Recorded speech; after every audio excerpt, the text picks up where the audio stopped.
Okay, आज हम बात करेंगे जनरल एंट्रीज की ईयर 2017। क्वेश्चन नंबर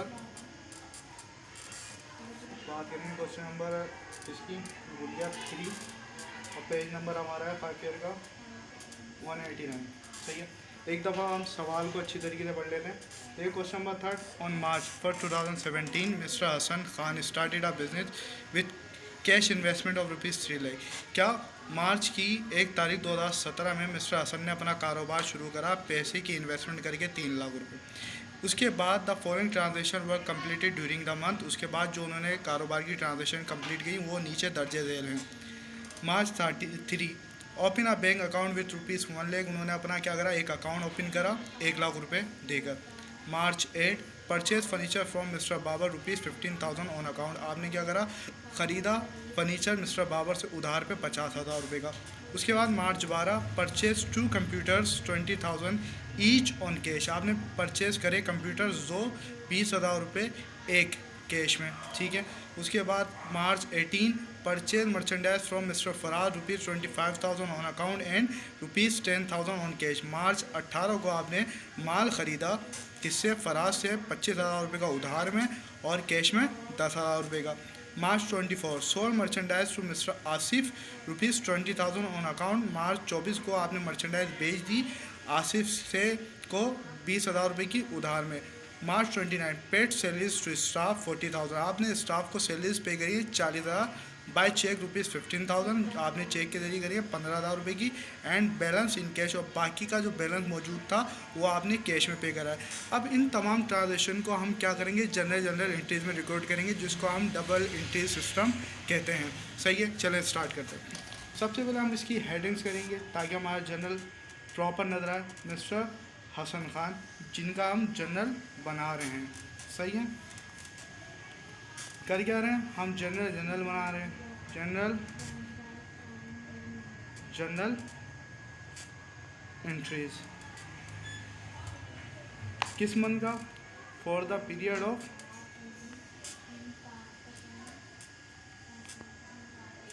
मार्च 2017। अब देखें, सबसे पहले हमारा कॉलम आ गया इसके अंदर डेट का, दूसरा पर्टिकुलर्स का,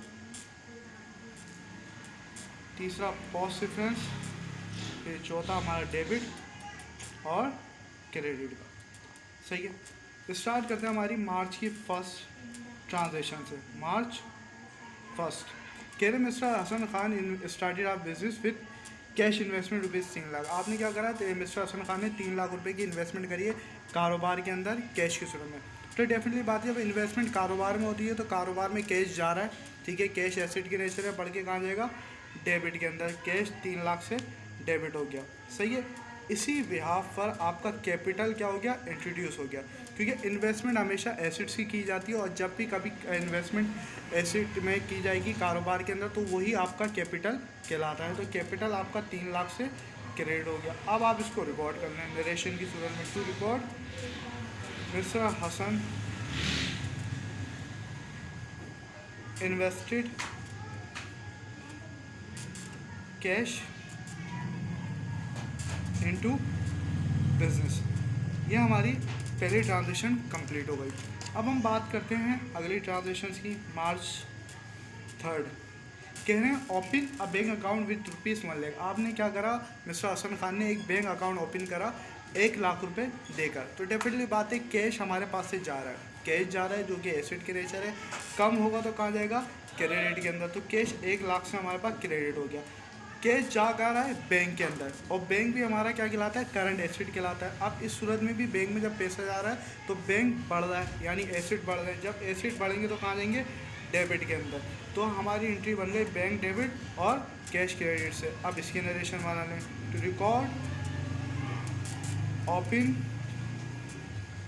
अ बैंक अकाउंट।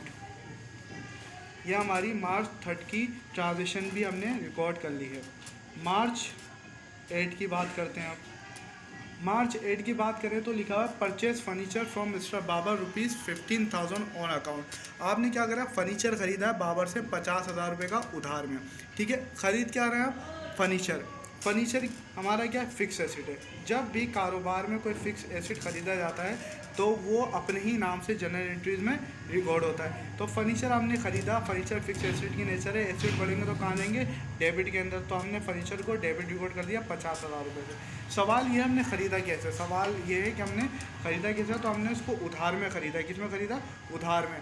जब हम कोई चीज़ उधार पे ख़रीदते तो हम पे क्या बढ़ जाती है, लायबिलिटी बढ़ती है। क्या बढ़ती है, लायबिलिटी बढ़ जाती है। तो इस तरीके से हमारा पर्टिकुलर अकाउंट पेबल आ गया, जो कि लायबिलिटी की नेचर है, क्योंकि हम उधार कर रहे हैं तो हम पे लायबिलिटी बढ़ रही है। लायबिलिटी बढ़ती है तो कहाँ जाती है, क्रेडिट के अंदर। तो क्रेडिट 50,000 रुपये अकाउंट पेबल से रिकॉर्ड हो गया। अब नरेशन बनाते हैं, to record purchased furniture on account. March 8 की हमारी ट्रांजेक्शन मुकम्मल हो गई। अब बात करते हैं मार्च 12 की। Purchase 2 computer ₹20,000 each on cash. आपने क्या करा, परचेज करे कंप्यूटर 20,000 रुपये का एक कैश में। अब जाहिर सी बात है, हम जब खरीद रहे हैं तो हम क्या खरीदे, कंप्यूटर खरीदे। कंप्यूटर हमारे ऑफिस इक्विपमेंट्स कहलाते हैं। ऑफिस इक्विपमेंट में हमारा क्या कहलाता है, फिक्स एसेट होता है। मैंने जैसा कहा कि फर्नीचर या जो भी फिक्स एसेट होते हैं हमारे, हम उनको उनके नाम के साथ ही रिकॉर्ड करते हैं। तो यहाँ पे क्या आएगा, हमारे पास कंप्यूटर आ जाएंगे। ठीक है, कंप्यूटर हमारा ऑफिस इक्विपमेंट कहलाता है। अब ऑफिस इक्विपमेंट फिक्स एसेट है, बढ़ जाए तो कहाँ जाएंगे, डेबिट। लेकिन सवाल यह है कि यहाँ पे 20,000 रुपये का हमारा कितने, एक कंप्यूटर है और हमने कितने खरीदे, 2। तो 20 को जब 2 से आप मल्टीप्लाई करेंगे तो हमारी कॉस्ट कितनी बन गई, 40,000। तो 40,000 रुपये से ऑफिस इक्विपमेंट यानी कंप्यूटर हमारा डेबिट हो गया। और हमारे पास से क्या गया, कैश गया। कैश किसकी नेचर है, एसेट की। कारोबार से जा रहा है, कम हो रहा है तो कहाँ जाएगा, क्रेडिट में। तो 40,000 हमने क्रेडिट के अंदर रिकॉर्ड कर दिया। अब इसकी नरेशन बना लें, to record purchased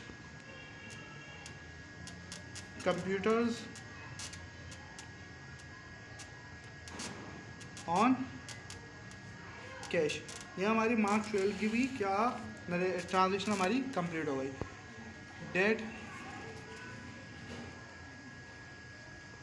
particulars, cost difference, debit और क्रेडिट। ठीक है, अब हम बात करते हैं मार्च 18 की। किसकी, मार्च 18 की। मार्च 18 में वो हमसे बोल रहे हैं, purchase merchandise from mister Faraz 25,000 and on account ₹10,000 on cash. यानी परचेज हमने मर्चेंडाइज करी फराज से 25,000 रुपये की उधार में और 10,000 रुपये की कैश में। ख़रीदने के और बेचने के दो ही तरीके कार होते हैं, या तो आप नकद खरीदते हैं या तो आप उधार खरीदते हैं, या फिर आप कुछ देख कर और कुछ उधार कर लेते हैं। ये हमारी तीसरी कंडीशंस होती हैं। ठीक है, तो अब यहाँ पे क्या करें, मर्चेंडाइज खरीदी है फराज से 25,000 रुपये की उधार में, और का मकसद इसके साथ 10,000 रुपये की कैश में भी खरीदी है। देखिए, परचेज़ जब हम करते हैं हम क्या करते हैं, खर्च करते हैं। हमारा क्या करते हैं, खर्च करते हैं। कोई भी चीज़ जब हम खरीदेंगे तो क्या करेंगे, खर्च करेंगे। तो परचेज़ का ऐड हो गया एक्सपेंस का। अब हमने माल ख़रीदा, चाहे उधार में ख़रीदा हो या नकद ख़रीदा हो, हमने खर्च कर दिया, यानी हमारा एक्सपेंस बढ़ गया। परचेज एक्सपेंस की नेचर बढ़ेगा तो कहाँ जाएगा, डेबिट के अंदर। ठीक है, अभी अमाउंट हम नहीं लिख रहे। ठीक है, हमने उधार में ख़रीदा है 25,000 रुपये का। कितने का, 25,000 रुपये। जब हम उधार करते हैं तो हम पे क्या बढ़ जाती है, लायबिलिटी बढ़ती है। क्या बढ़ती है, लायबिलिटी बढ़ती है, जिसको हम अकाउंट पेबिल के नाम से लिखते हैं। और अकाउंट पेबिल लायबिलिटी की नेचर होने की वजह से बढ़ी है। यहाँ पे जब लायबिलिटी बढ़ेगी तो कहाँ जाएगी, क्रेडिट में 25,000 रुपये से। और हमने 10,000 रुपये का क्या खरीदा है, कैश में ख़रीदा। तो हमारे पास से क्या जा रहा है, कैश जा रहा है। कैश किसी नेचर है, एसिड की नेचर है। एसिड कम हो तो कहाँ जाएगा, क्रेडिट में 10,000 रुपये से। इस तरीके से हमारी परचेज कितनी की गई, 35,000 की। यानी हमने माल खरीदा था 35,000 रुपये का, जिसमें से हमने उधार करा 25,000 रुपये का और 10,000 रुपये का हमने कैश पे कर दिया। ठीक है, तो आप इसको रिकॉर्ड कर लें, to record purchased merchandise on cash and on credit. सही। अब बात करते हैं मार्च 24। सही, मार्च 24। अब उसमें कह रहे हैं sold merchandise to mister Asif ₹20,000 on account. आपने सोल्ड कर दी, क्या कर दी, बेच दी। मर्चेंडाइज गुड्स, हमारी अशिया होती है जो हम बेचने की नीयत से ख़रीदते हैं, उसको आपने बेच दिया आसिफ को 20,000 रुपये से। क्या कर दिया आपने? उधार में बेच दिया। मैंने यही कहा बेचने के कुछ तरीक़ेकार होते हैं, ख़रीदने के कुछ तरीक़ा होते हैं। या तो इंसान उधार ख़रीदता है या नकद ख़रीदता है, कुछ देकर कुछ उधार कर लेता है। इसमें हम क्या कर रहे हैं, पूरा ही उधार में माल बेच रहे हैं। आप उधार में बेचें या कैश पे बेचें, आपने सेल कर दी। क्या कर दी? सेल कर दी। सेल कर दी तो आपकी इनकम बढ़ गई। क्या बढ़ गई? इनकम बढ़ गई। इनकम बढ़ती तो कहाँ जाती है? क्रेडिट में। तो 20,000 रुपये क्या हो गया आपके पास? इनकम आ गई, क्रेडिट। सही है। आपके पास पैसा आया नहीं? अभी आपके पास पैसा नहीं आया, आप पैसा वसूल करेंगे। वसूल करने के लिए हम लफ्ज़ इस्तेमाल करते हैं अकाउंट रिसीवेबल। अकाउंट रिसीवेबल किसकी नेचर है? एसिड की नेचर है। यहाँ हमारा एसिड बढ़ गया क्योंकि वसूल करने की शरह बढ़ गई। इससे पहले हमें वसूल कुछ नहीं करना था, लेकिन हम 20,000 वसूल करेंगे तो अकाउंट रिसीवेबल में इजाफा हो गया। अकाउंट रिसीवेबल एसिड की नेचर है, बड़ी तो मारेगी डेबिट के अंदर। सही है। अब इसको रिकॉर्ड कर लें। To record sold merchandise on credit. आपने क्या करा? उधार में माल बेच दिया। अब मार्च 29 की देखते हैं हम। ये हमारी लास्ट ट्रांजेक्शन इस सवाल की लिखा हुआ है।